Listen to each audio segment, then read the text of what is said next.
Welcome to study 24 Udaipur. इस video में हम उत्तर प्रदेश प्रवक्ता भर्ती परीक्षा 2013 इसका जो प्रश्न पत्र है टोटल इसमें 125 एमसीक्यूज पूछे गए थे, जिसमें से 50 एमसीक्यूज को हमने पार्ट फर्स्ट में डिस्कस किया था। बाकी बचे हुए जो 75 एमसीक्यूज हैं, जिसे आज इस वीडियो में हम पार्ट 2 के माध्यम से सोल्व करने का प्रयास करेंगे। तो चलिए, सबसे पहला जो आज का हमारा प्रश्न है उसको देखिए।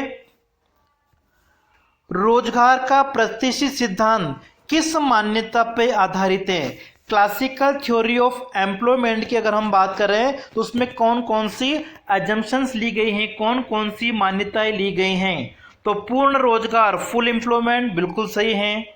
परफेक्ट कंपटीशन, पूर्ण प्रतियोगिता, ये भी सही है। अर्थव्यवस्था में सरकार का किसी प्रकार से कोई हस्तक्षेप नहीं होता है। इन तीनों मान्यताओं पर क्लासिकल थ्योरी आधारित है। इसका मतलब हमारा जो करेक्ट आंसर होगा वो हो जाएगा ऑप्शन डी।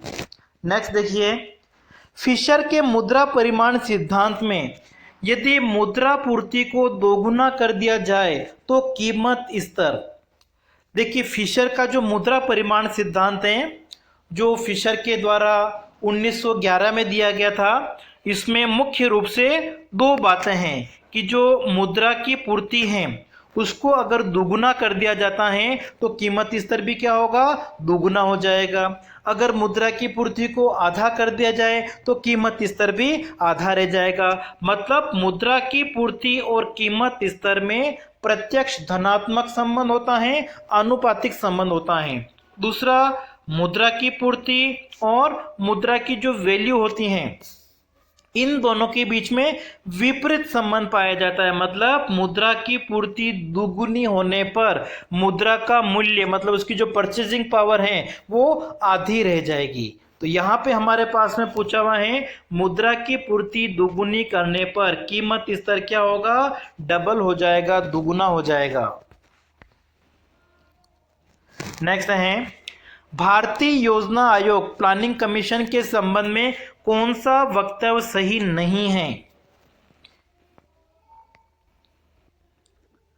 सबसे पहले अगर हम देखें, इसमें यह भारतीय संविधान में परिभाषित नहीं है, बिल्कुल सही है। भारतीय संविधान में योजना आयोग के बारे में कोई बात नहीं कही गई है। और जो 2015 में इसको जैसे समाप्त कर दिया गया था, अंतिम पंचवर्षीय योजना 2012 से 2017 थी, और योजना आयोग के स्थान पर 2015 में नीति आयोग का गठन किया गया। लेकिन योजना आयोग या नीति आयोग का गठन के बारे में भारतीय संविधान में कोई परिभाषा नहीं दी गई है, बिल्कुल सही कथन है।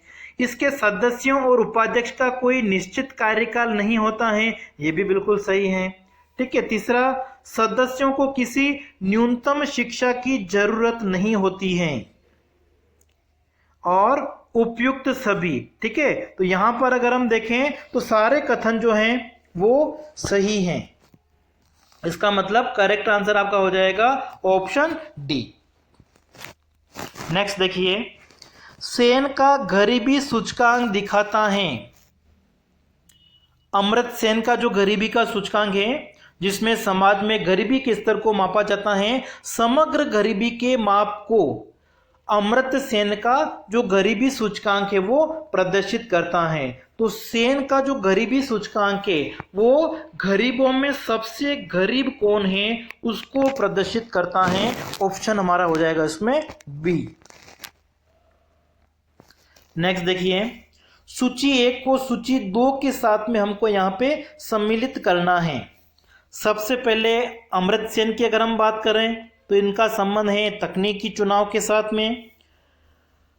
हर्षमेन जो हैं वो संबंधित हैं हमारा असंतुलित विकास के सिद्धांत के साथ में, अनबैलेंस ग्रोथ थ्योरी के साथ में। तो सबसे पहले आपका आना चाहिए 4, फिर आना चाहिए 2, उसके बाद में रोस्टो। ठीक है, रोस्टो ने आर्थिक वृद्धि की 5 अवस्थाएं बताई है, मतलब विकास के चरण के साथ में संबंधित हैं। और मिडल की जो थ्योरी है वो चक्रीय योजना, जिसको हम चक्रीय संचय प्रक्रिया कह सकते हैं, 4213। करेक्ट आंसर आपका इसमें कौन सा हो जाएगा? ऑप्शन सी, ठीक है, 4213 के लिए हमने कहा था। नेक्स्ट देखिए 2013 की मानव विकास रिपोर्ट, ठीक है, ये तो बहुत पुरानी हो गई है। अब आगे के जो आपके एग्जाम होंगे जैसे 2023 के बाद में, तो उसमें HDI रिपोर्ट अगर हम देखें पिछली 2021 की देखें तो भारत का जो स्थान है उसमें कौन सा है, 132वां स्थान था। ठीक है, HDI रिपोर्ट 2021 के अनुसार अगर हम देखें तो भारत का जो स्थान है वो कौन सा है, 132वां। और ये जो HDI रिपोर्ट है, मानव विकास रिपोर्ट है, ये UNDP के द्वारा 1990 से प्रकाशित की जा रही है। और इसमें प्रमुख रूप से 3 इंडिकेटर, 3 संकेतकों का प्रयोग किया जाता है। फर्स्ट इसमें हमारी है दीर्घायु, या जिसको हम जीवन प्रत्याशा कह सकते हैं। सेकंड इसमें शिक्षा, और तीसरा है आय स्तर या जीवन स्तर। ठीक है, इन 3 संकेतकों के आधार पर मानव विकास सूचकांक को मापा जाता है। अगला देखिए, ISLM विश्लेषण में मुद्रा पूर्ति में वृद्धि का परिणाम होगा।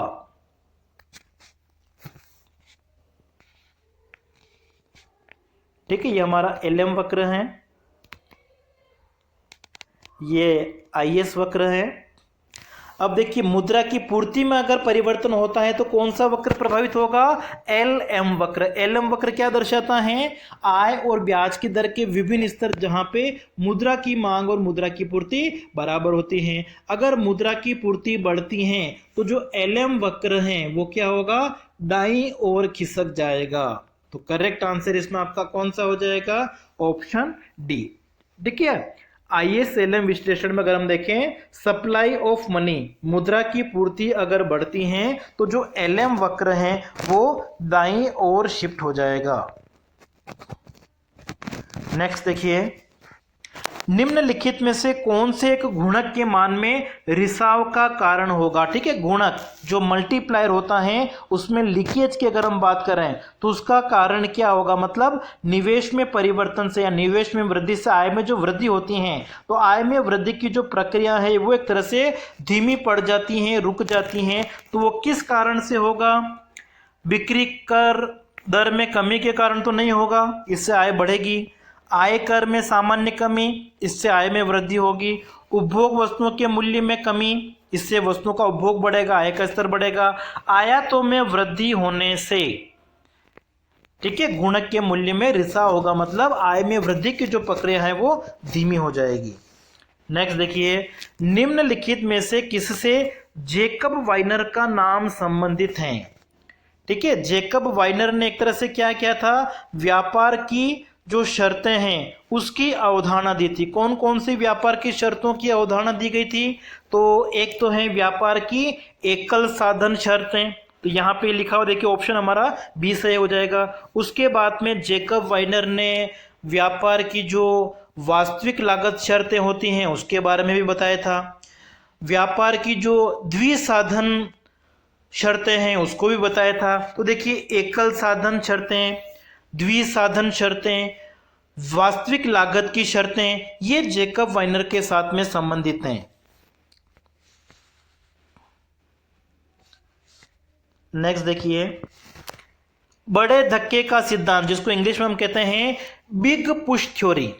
तो बड़े धक्के का जो सिद्धांत है वो किसके द्वारा दिया गया है, रोजेंस्टीन रोदान के द्वारा। ठीक है, इसमें आपका आंसर हो जाएगा ऑप्शन ए। और बड़ा धक्का जो सिद्धांत है वो एक तरह से क्या बताता है कि जो पिछड़े हुए देश होते हैं, अल्प विकसित देश होते हैं, ठीक है, उनका विकास करने के लिए एक तरह से क्या होता है, बड़े धक्के की आवश्यकता होती है। ठीक है, बड़ा धक्का का मतलब कि सरकार उसमें बड़ी मात्रा में निवेश करें।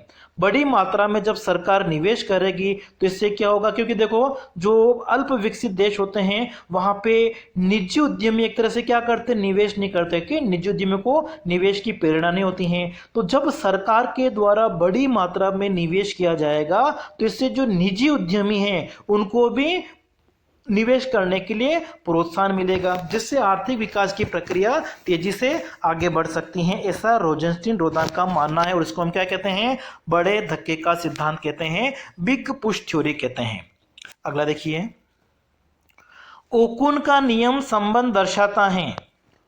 देखिए ओकुन का जो नियम है वो आर्थन ओकुन के साथ में संबंधित हैं और इन्होंने एक तरह से क्या बताया था कि जो अर्थव्यवस्था है उसमें बेरोजगारी और जीडीपी या जो वास्तविक जीडीपी है, सकल राष्ट्रीय उत्पाद भी हम कह सकते हैं, तो बेरोजगारी और वास्तविक सकल घरेलू उत्पाद के बीच में विपरीत संबंध पाया जाता है, ऐसा ओकुन ने बताया था। ठीक है, ओकुन का नियम क्या बताता है? अनएम्प्लॉयमेंट और रियल जीडीपी या जीएनपी के बीच में विपरीत संबंध पाया जाता है। ठीक है, उन्होंने क्या बताया कि जब अर्थव्यवस्था में बेरोजगारी में 1% की कमी आती है, ठीक है, बेरोजगारी में अगर 1% की कमी आएगी तो इससे उस देश की जो जीडीपी है वो 2% बढ़ेगी और जो जीएनपी है वो 3% बढ़ेगी, ऐसा ओकुन का नियम बताता है। तो बेरोजगारी और जीडीपी में विपरीत संबंध का मतलब क्या हो गया? बेरोजगारी कम होने पर उस देश में जीडीपी और जीएनपी क्या होगी? बढ़ेगी। तो हमारा करेक्ट आंसर इसमें हो जाएगा ऑप्शन बी। नेक्स्ट देखिए, राष्ट्रीय ग्रामीण विकास संस्थान स्थित हैं।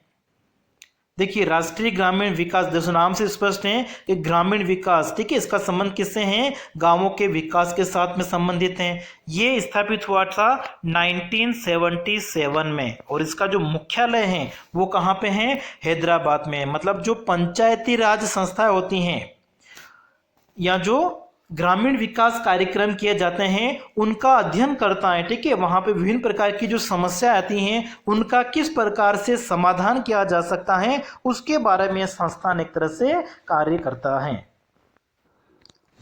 अगला है गिफिन गुड्स के बारे में है। गिफिन वस्तुओं के लिए एंजिल वक्र किस प्रकार का होगा? ठीक है, गिफिन वस्तुओं के लिए एंजिल वक्र जो है वो नीचे की ओर गिरता हो, मतलब कि हम कह सकते हैं नेगेटिव स्लोप होता है, ऋणात्मक ढाल का होगा। अगला, हिग्स का व्यापार चक्र सिद्धांत आधारित है। ठीक है, हिग्स का देखिए जो ट्रेड साइकिल है, बिजनेस साइकिल थ्योरी है, वो गुणक और त्वरक की परस्पर क्रिया पे आधारित है। एक्सीलरेटर और मल्टीप्लायर के बीच में जो इंटरेक्शन होता है उनके ऊपर आधारित है। तो करेक्ट आंसर इसमें आपका हो जाएगा ऑप्शन डी। अगला है, यदि कीमतें बढ़ती हैं तो सार्वजनिक ऋण के वास्तविक भार, ठीक है, सार्वजनिक ऋण के प्रत्यक्ष वास्तविक भार, अर्थव्यवस्था में अगर कीमतें बढ़ेगी तो कीमतें बढ़ने से जो वास्तविक प्रत्यक्ष भार है उसमें एक तरह से क्या होगा? कमी आएगी। ठीक है, गिरावट आएगी, क्योंकि कीमतें अगर जब बढ़ती हैं तो उससे मुद्रा की क्रय शक्ति क्या होती है? घट जाती है। ठीक है, तो वास्तविक जो भार होगा वो क्या होगा? घटेगा।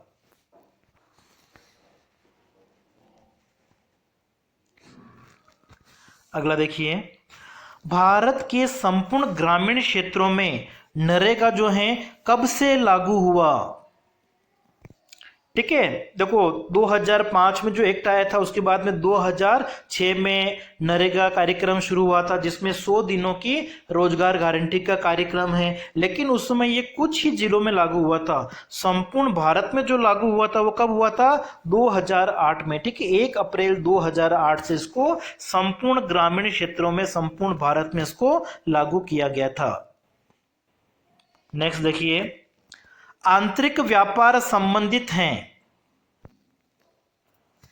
ठीक है, आंतरिक व्यापार जो है वो किसके साथ में संबंधित हैं? शेयर बाजार के साथ में संबंधित हम कह सकते हैं।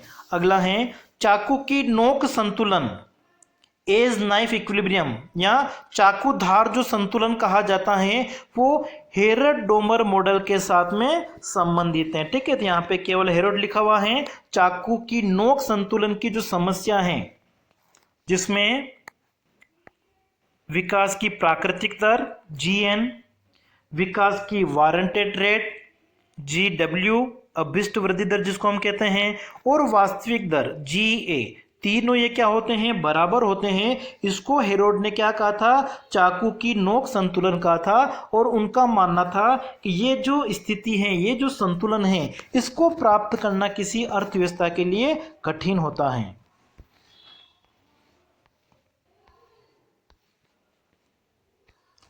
अगला है, लेफर वक्र संबंध दर्शाता है। देखिए लेफर वक्र अगर हम बनाएं तो यह बनता है आपका उल्टे यू आकार का इस तरीके से। ठीक है, मैं वापस बनाता हूं। उल्टे यू आकार का बनता है।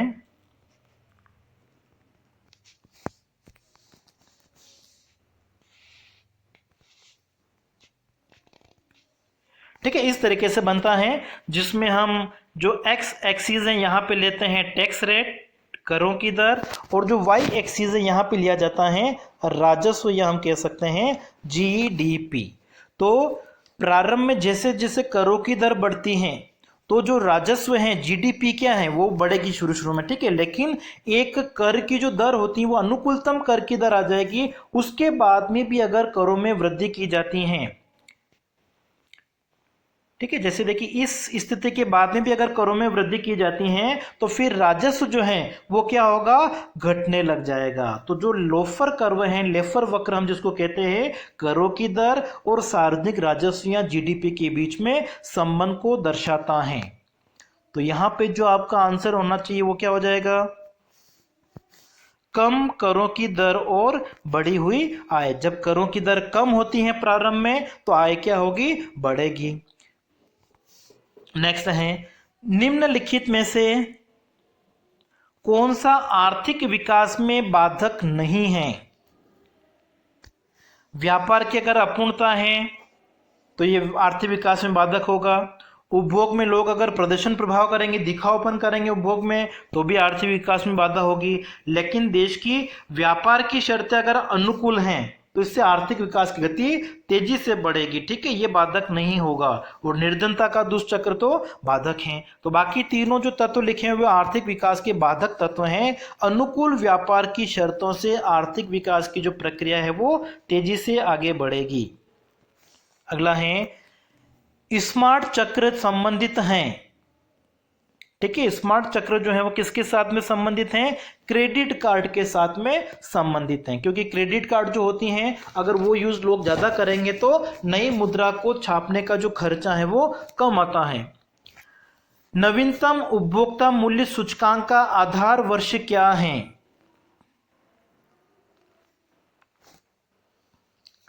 ठीक है, उपभोक्ता मूल्य सूचकांक का आधार वर्ष अगर अपन देखें तो यह होना चाहिए 2010।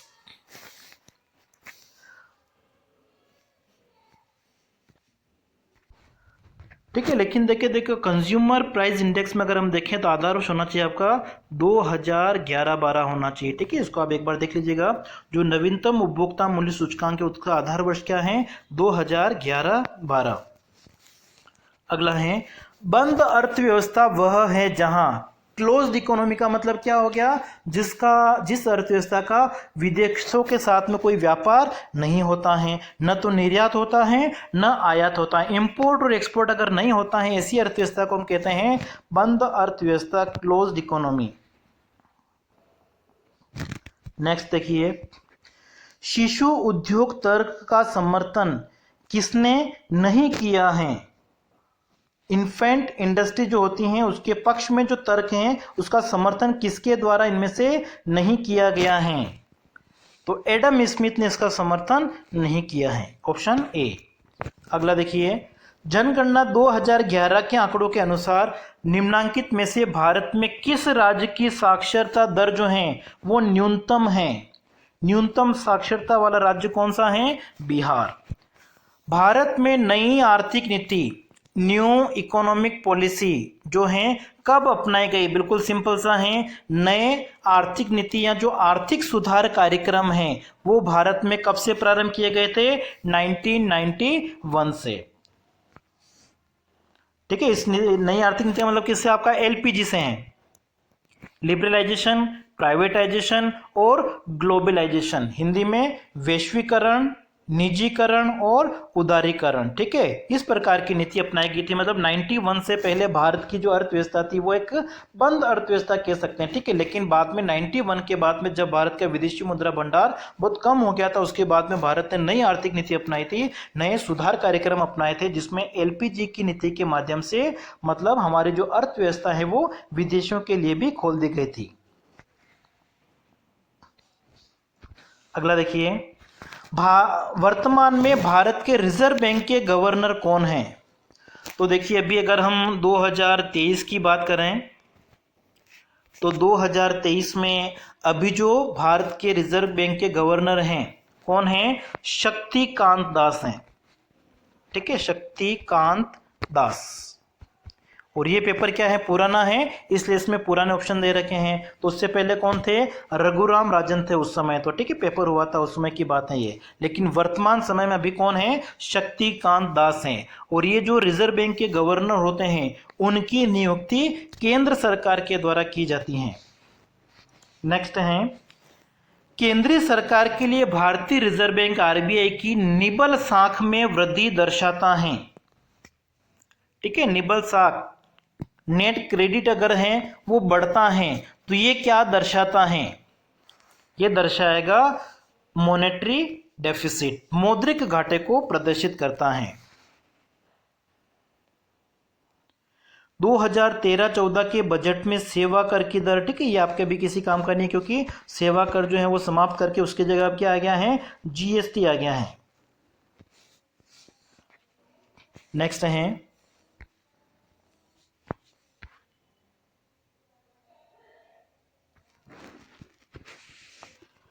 जनांकीय संक्रमण सिद्धांत में जनसंख्या की आदर्श वृद्धि दर प्राप्त होती हैं।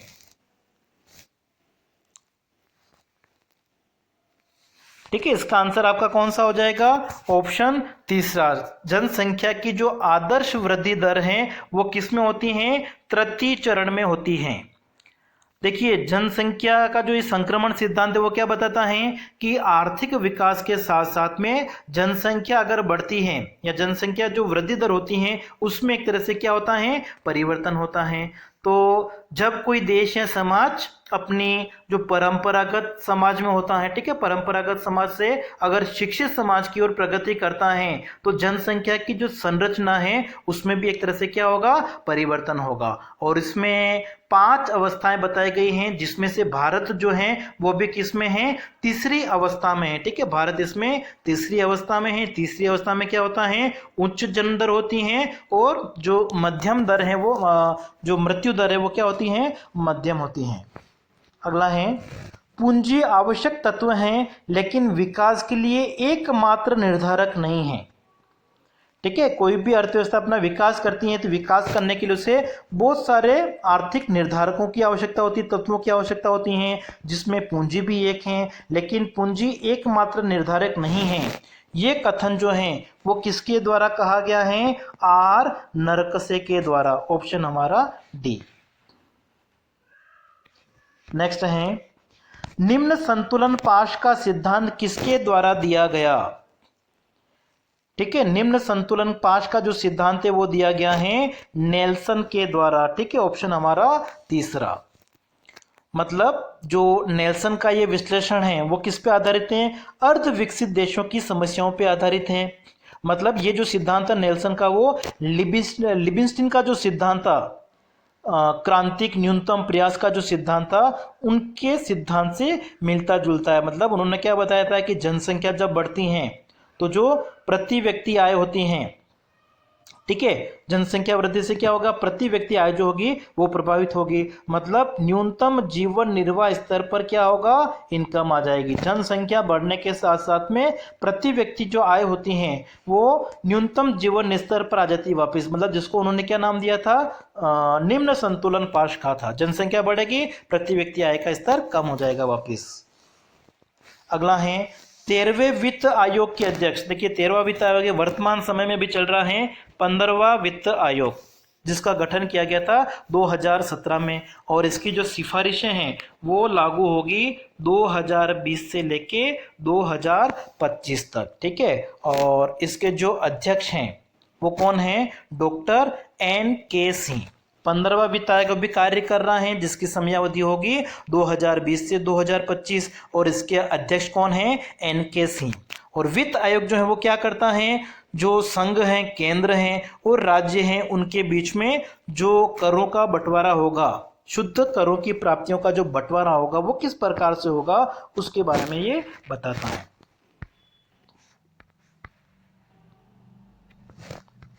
अगला देखिए, निम्नलिखित में से कौन सी सार्वजनिक वस्तु नहीं है? ठीक है, सार्वजनिक वस्तु जिसका प्रयोग सभी लोगों के द्वारा किया जा सकता है। तो बिजली का जो घरेलू उपयोग है कौन करेगा, जो कीमत चुकाएगा वो ही इसका प्रयोग कर सकता है। सबके लिए निःशुल्क सुविधा नहीं होती है। बाकी सारी जो सुविधा है सभी लोगों के लिए निःशुल्क उपलब्ध हो जाती हैं, वो सार्वजनिक वस्तुएं हैं। लेकिन बिजली का जो घरेलू प्रयोग है वो वही व्यक्ति कर पाएगा जो उसके लिए कीमत चुकाएगा। तो करेक्ट आंसर आपका कौन सा हो जाएगा, ऑप्शन हमारा इसमें हो जाएगा डी। अगला है तरलता जाल की अवधारणा किसके साथ में संबंधित है। तरलता जाल की जो अवधारणा वो किन्स के द्वारा दी गई थी, जिसमें बताया था कि ब्याज की दर का एक न्यूनतम स्तर आने के बाद में लोग क्या करते हैं, मुद्रा को अपने पास में नकद रूप में रखते हैं। ठीक है, ये देखिए ये ब्याज की दर का न्यूनतम स्तर है R0। इसके बाद में ब्याज की दरें कम नहीं होगी तो लोग क्या करेंगे, मुद्रा को अपने पास में नकद रूप में रखते हैं, जिससे मुद्रा की मांग का वक्र एक्स अक्ष के समानांतर बन जाता है, जिसको किन्स ने क्या कहा था, तरलता जाल, लिक्विडिटी ट्रैप कहा था।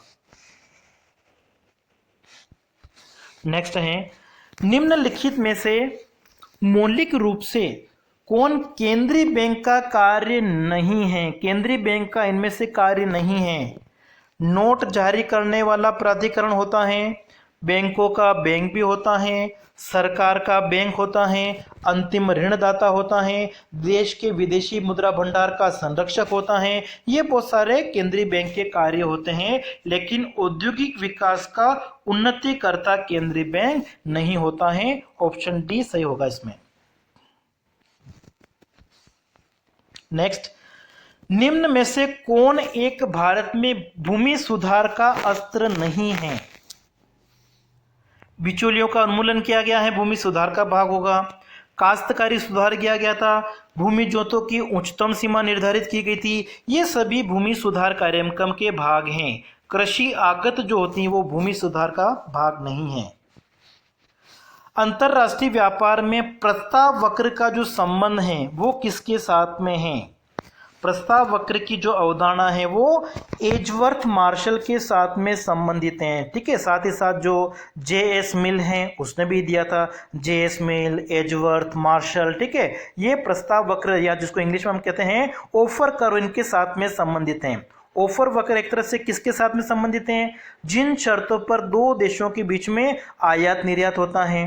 ठीक है, आयातों का जो भुगतान है वो निर्यातों के द्वारा किया जाता है, तो ये प्रस्ताव वक्र के माध्यम से बताने का प्रयास किया जाता है।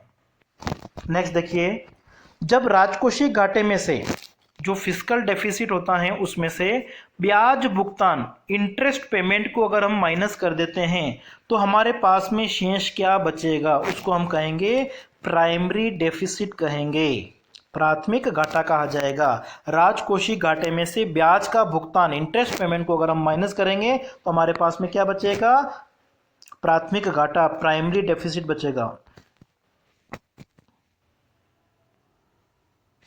अगला देखिए, देश की सकल घरेलू बचत में कौन सा क्षेत्र अधिकतम योगदान देता है। सकल घरेलू बचत की बात की गई थी, बिल्कुल जो डोमेस्टिक सेक्टर हैं, जो घरेलू क्षेत्र हैं, हाउस होल्ड सेक्टर हैं, वही क्या करेगा, सबसे अधिकतम योगदान देगा।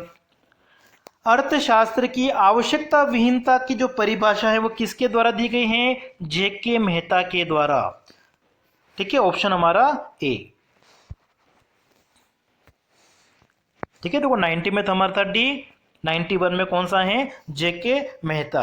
रॉबिन्सन की जो परिभाषा थी वो स्कैरसिटी, दुर्लभता के साथ में संबंधित है, जबकि मार्शल की जो परिभाषा है वो वेलफेयर, कल्याण के साथ में संबंधित है। एडम स्मिथ की जो परिभाषा थी वो धन के साथ में संबंधित है, और सैमुअल्सन की परिभाषा विकास के साथ में संबंधित है।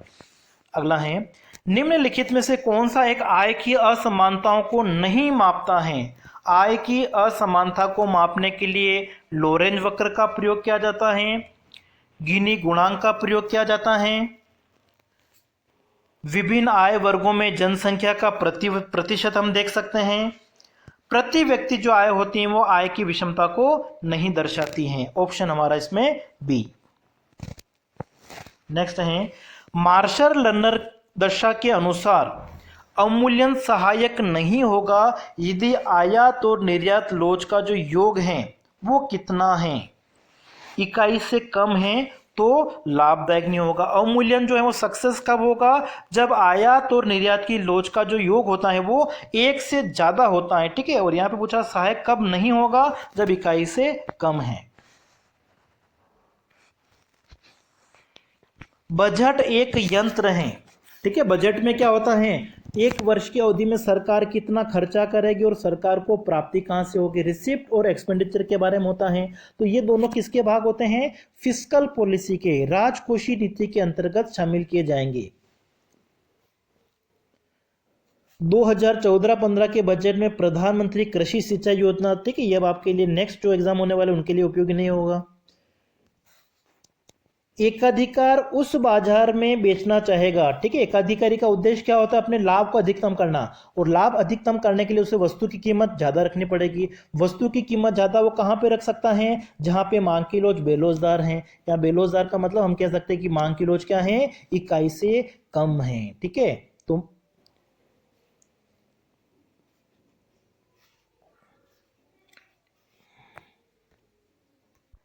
लेकिन एकाधिकारी का जो उद्देश्य होता है वो होता है अपने लाभ को अधिकतम करना, और अपने लाभ को अधिकतम करने के लिए वो क्या करेगा, उस बाजार में वस्तु की मात्रा बेचेगा जहां पे मांग की लोच जो है वो इकाई से अधिक होगी। नेक्स्ट है, वैश्विक मंदी पर किसने global crisis, recession and uneven recovery पुस्तक जो है वो लिखी है। तो ये हो जाएगा आपका correct answer option C, Amartya Sen के द्वारा लिखी गई हैं। अगला है, आर्थिक सिद्धांत में सेटेरिस पेरिबस शब्द का प्रयोग क्या दर्शाता है, ठीक है। सेटेरिस पेरिबस का मतलब क्या हो गया, हम बहुत सारे जो आर्थिक नियम होते हैं, सिद्धांत होते हैं, उसमें मान्यता लेते हैं अन्य बातें समान रहे, मतलब बहुत सारे तत्वों को स्थिर मान लेते हैं। तो अन्य बातें समान रहने की मान्यता को क्या कहा जाता है, सेटेरिस पेरिबस। जैसे कि हम मांग के नियम की बात करें तो मांग का नियम क्या बताता है, कीमत बढ़ने पर वस्तु की मांग कम हो जाएगी। लेकिन यहाँ पे मांग को प्रभावित करने वाले जो तत्व हैं, इस कीमत के अलावा बाकी सबको क्या माना गया है, स्थिर। तो जैसे कंज्यूमर की इनकम, आय स्थिर रहनी चाहिए, संबंधित वस्तुओं की जो प्राइस है, कीमत है, उसमें परिवर्तन नहीं होना चाहिए, लोगों का जो टेस्ट है, प्रेफरेंसेस है, रुचि में परिवर्तन नहीं होना चाहिए। इस तरीके की अन्य बातों को स्थिर माना जाता है, जिसको हम कहते हैं सेटेरिस पेरिबस। ऋज रेखाओं पर श्रम व पूंजी की सीमांत उत्पादकता कितनी होती है, ठीक है। सीमांत उत्पादकता श्रम की और पूंजी की कितनी होती है, 0 होती है।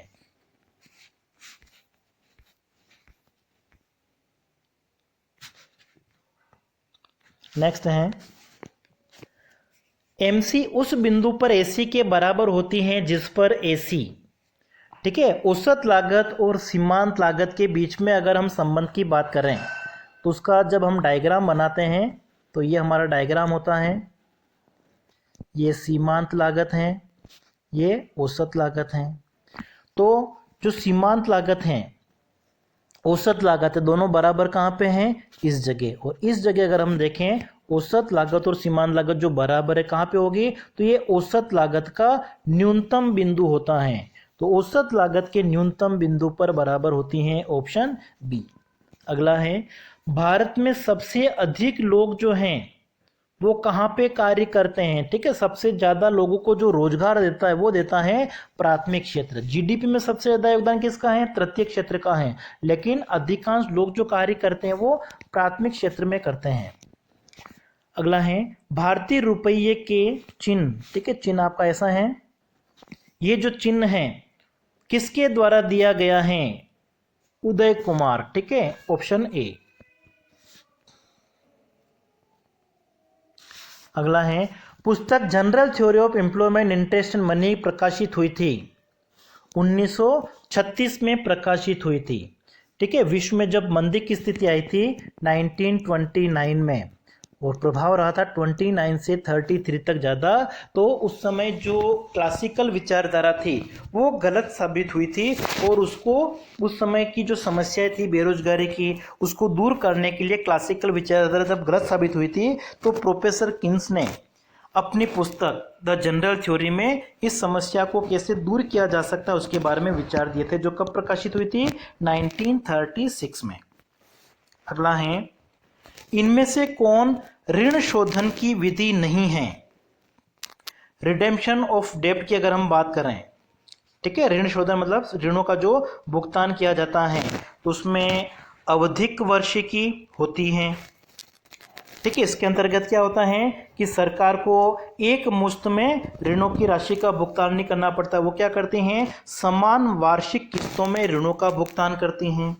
फिर ऋण रूपांतरण, ये भी विधि होती है। ठीक है, कंपनी के द्वारा क्या किया जाता है, जो ऋण पत्र होते हैं उनको अंशों या नए ऋण पत्रों में जो परिवर्तन करने की अनुमति है वो दी जाती हैं। और पूंजी कर जो होता है, लेवी टैक्स, संकट या युद्ध के समय सरकार क्या करती हैं, विशेष प्रकार के जो कर लगाती है उसको हम कहते हैं पूंजी कर। तो ये तीनों विधियां होती हैं ऋण शोधन की, वस्तु कर नहीं है। नेक्स्ट है, भारत में कर्मचारियों की महंगाई भत्ते के निर्धारण का जो आधार है वो क्या होता है? ठीक है, हर साल जैसे अपन देखते हैं ना कि जो कर्मचारी हैं उनको कितना महंगाई भत्ता दिया जाएगा, तो उसकी जो गणना है वो किसके आधार पर की जाती है? उपभोक्ता मूल्य सूचकांकों के आधार पर की जाती हैं, CPI के आधार पर। अगला है, एशियन डेवलपमेंट बैंक का मुख्यालय कहाँ है? हिंदी में इसको अपन कहते हैं एशियाई विकास बैंक। तो एशियाई विकास बैंक का जो मुख्यालय है वो है मनीला में। ठीक है, और मनीला कहाँ पे है? फिलीपींस में है। एशियाई बैंक क्या करता है? ये क्षेत्रीय विकास बैंक कह सकते हैं, जिसकी स्थापना हुई थी 1966 में। और ये क्या करता है? विकास परियोजनाओं के लिए वित्तीय सहायता देता है, तकनीकी सहायता देता है, विकासशील जो सदस्य राष्ट्र होते हैं उनको सहायता उपलब्ध कराता है। वहाँ पे निवेश को प्रोत्साहन देने का जो कार्य है वो एशियाई विकास बैंक के द्वारा किया जाता है। अगला है, व्यय कर लगाने का सबसे पहला जो सुझाव है वो किसके द्वारा दिया गया था? काल्डोर के द्वारा। ऑप्शन हमारा सी। अगला देखिए, नरसिंहम कमेटी का जो संबंध है वो किसके साथ में है? बैंकिंग सुधार के साथ में है। और इसका जो गठन है वो किया गया था 1991 में। एम नरसिम्हन जो रिजर्व बैंक के पूर्व गवर्नर थे, उनकी अध्यक्षता में इस कमेटी का गठन किया गया था। जब सकल निवेश शून्य हो जाता है तो निम्न में से कौन राष्ट्रीय आय को शून्य होने से रोकता है? ठीक है, निवेश की मात्रा अगर शून्य हो जाती है तो राष्ट्रीय आय शून्य नहीं होगी। ठीक है, कब नहीं होगी? कौन रोकेगा इनमें से? जब लोग क्या करेंगे? उपभोग ज्यादा करेंगे। जब तक लोग उपभोग करते रहेंगे, एक व्यक्ति का जो उपभोग का खर्चा होता है वो दूसरे के लिए आय होती है। तो निवेश चाहे शून्य हो जाए, ठीक है, लेकिन जब तक लोग कंजप्शन करते रहेंगे, उपभोग करते रहेंगे, तो राष्ट्रीय आय जो है वो शून्य नहीं होगी। उत्तर प्रदेश के प्रथम वित्त आयोग के अध्यक्ष कौन थे? भाल चंद्र शुक्ल होना चाहिए। अगला है, त्वरक मापता है। ठीक है, त्वरक क्या मापता है? आय में परिवर्तन होने से उपभोग में जो परिवर्तन हो रहा है उसका माप। Delta C upon delta Y एक तरह से किसको दर्शाता है? त्वरक को दर्शाता है।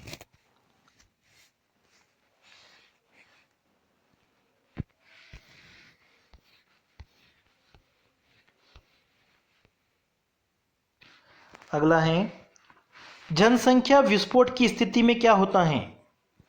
ठीक है, जनसंख्या विस्फोट में एक तरह से क्या होता है? जन्म दर भी ज्यादा होती है, मृत्यु दर भी ज्यादा होती है। लेकिन जन्म दर बहुत ज्यादा होती है मृत्यु दर की तुलना में, और दोनों के बीच में जो अंतर होता है वो एक तरह से क्या होगा? बढ़ जाएगा। बाजार मूल्य पर सकल राष्ट्रीय उत्पाद और लागत मूल्य पर निव्वल राष्ट्रीय उत्पाद के जो बीच हैं, सकल राष्ट्रीय उत्पाद GNP फैक्टर कॉस्ट और GNP मार्केट प्राइस MP। ठीक है, इन दोनों में जो मार्केट ये मतलब फैक्टर कॉस्ट और मार्केट प्राइस में जो अंतर होता है वो किसका होता है? शुद्ध अप्रत्यक्ष कर का होता है। तो इसमें आपका आंसर कौन सा हो जाएगा? C ऑप्शन इसमें अपना सही हो जाएगा। ठीक है, हास का मतलब किससे है यहाँ पे? मूल्यह्रास। ठीक, क्योंकि देखिए यहाँ पे सकल, सॉरी देखिए सकल राशि है GNP मार्केट प्राइस, और इधर आपका लागत मूल्य पर निवल है, मतलब नेट है ये NNP फैक्टर कॉस्ट। तो देखिए मार्केट प्राइस और फैक्टर कॉस्ट पे तो अंतर होता है नेट इनडायरेक्ट टैक्स का, शुद्ध अप्रत्यक्ष कर का।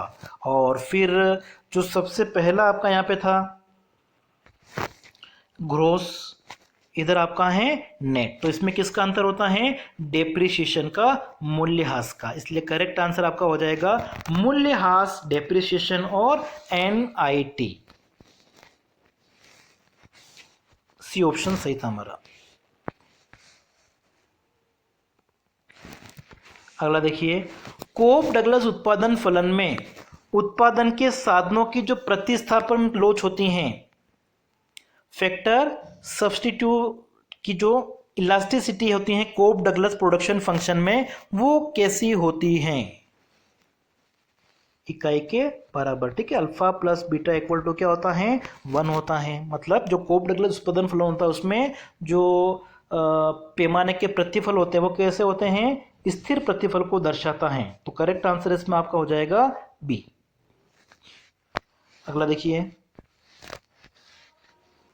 भारत में वस्तुओं के यातायात का जो मुख्य मार्ग है वो कौन सा, मुख्य साधन जो है कौन सा है, ठीक है, रेल मार्ग होना चाहिए, इसको आप चेक कर लीजिएगा एक बार। अगला है वेट, मूल्य वर्धक कर जो है वो किस पे लगाया जाता है, उत्पादन और अंतिम चरण के बीच सभी चरणों पर वैल्यू एडेड टैक्स है। ठीक है, अगला है कृषि वित्त के क्षेत्र में सर्वोच्च संस्था कौन सी है, नाबार्ड है। ठीक है, जिसकी स्थापना हुई थी 1982 में, जुलाई 1982 में नाबार्ड का गठन किया गया था।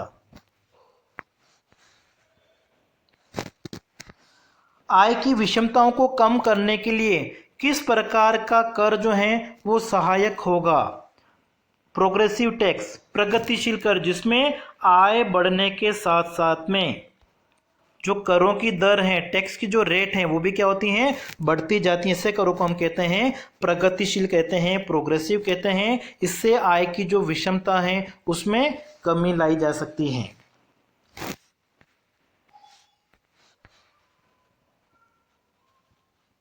नेक्स्ट है, भारत अल्प विकसित देश कहा जाता है क्योंकि अल्प विकसित देश में कौन कौन सी विशेषताएं अपने को देखने को मिलती हैं, नियोजन की आवश्यकता के कारण नहीं, तीव्र गति से जनसंख्या वृद्धि के कारण ये तो हो सकता है, कृषि पर आधारित निर्भरता, कृषि पे भी ज्यादा निर्भरता है, वो अल्प विकसित देशों का लक्षण कहा जाता है, औद्योगिक प्रगति की मंद गति है। तो ये तीन होना चाहिए आपके, BCD, ऑप्शन हमारा डी। अगला देखिए, पेट्रोलियम निर्यातक देशों के संगठन ओपेक का जो मुख्यालय है वो कहां पे है, ठीक है, ओपेक का जो मुख्यालय है वो है वियना में, ऑप्शन हमारा ए। और इसमें वर्तमान समय में अगर हम देखें तो ये 13 तेल उत्पादक देशों का संगठन है, पहले 14 थे, 2018-19 में कतर बाहर हो गया था, तो इसमें 13 इसके सदस्य देश हैं, तेल उत्पादक देशों का संगठन है। इराक, ईरान, कुवैत, संयुक्त अरब, नाइजीरिया, लीबिया, संयुक्त अरब अमीरात, इस तरीके के ये 13 देश जो हैं वो सदस्य हैं।